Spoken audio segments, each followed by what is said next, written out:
Today on Forbes, trillion-dollar AI borrowing binge could spark the next credit crunch. The AI boom has driven markets to unprecedented heights, attracting a flood of investors. Companies are racing to construct data centers, and bankers are eager to capitalize on the massive fees generated by what promises to be a historic level of debt financing. The rapid growth of AI funding presents major risks.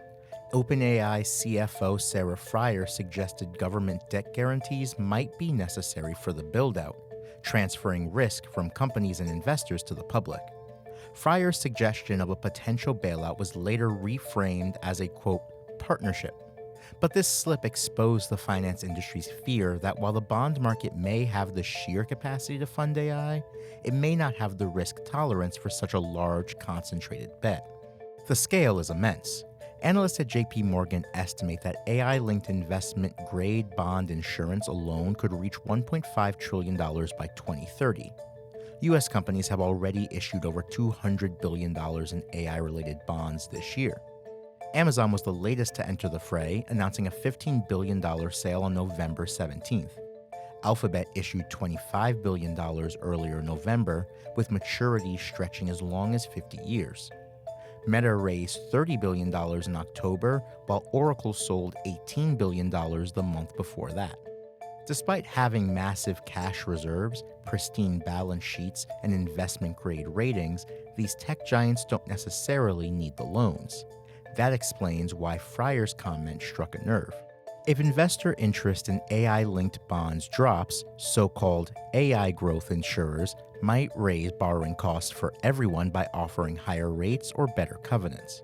Already, blue-chip companies like Alphabet and Meta paid a 10 to 15 basis point premium on recent debt. After Meta's bond issue, demand for Oracle's bonds weakened, with its 2055 maturity spread widening by 11 basis points in a week. As funds shift to new credits, yields may rise and liquidity may tighten across the market, potentially turning an AI boom into a broader credit squeeze. Gil Loria, head of technology research at D.A. Davidson, believes annual AI loans in the tens of billions of dollars are manageable, but hundreds of billions could prioritize AI and concentrate the debt market.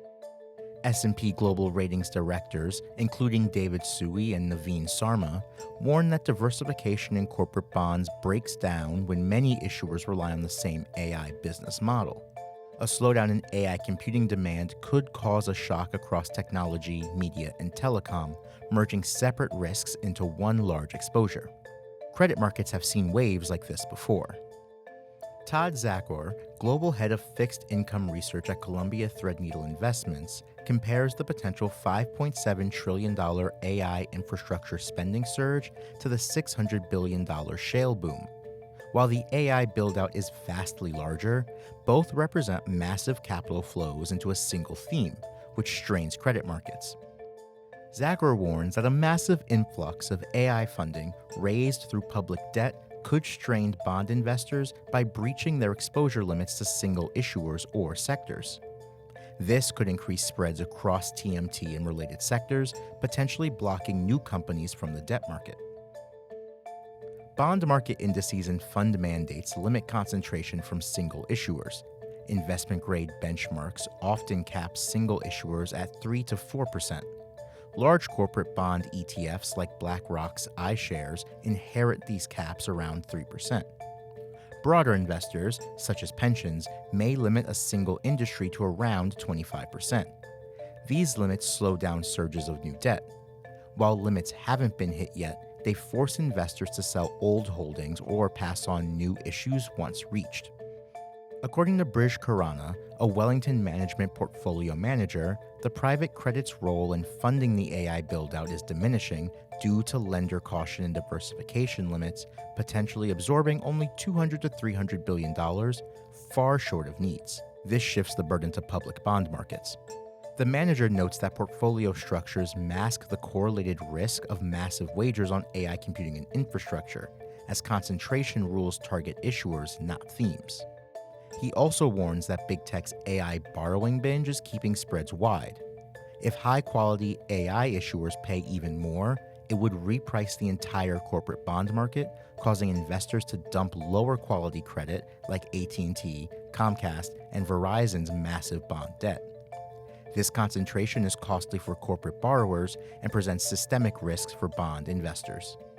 For full coverage, check out Brandon Kachkadin's piece on Forbes.com. This is John Palmer from Forbes. Thanks for tuning in.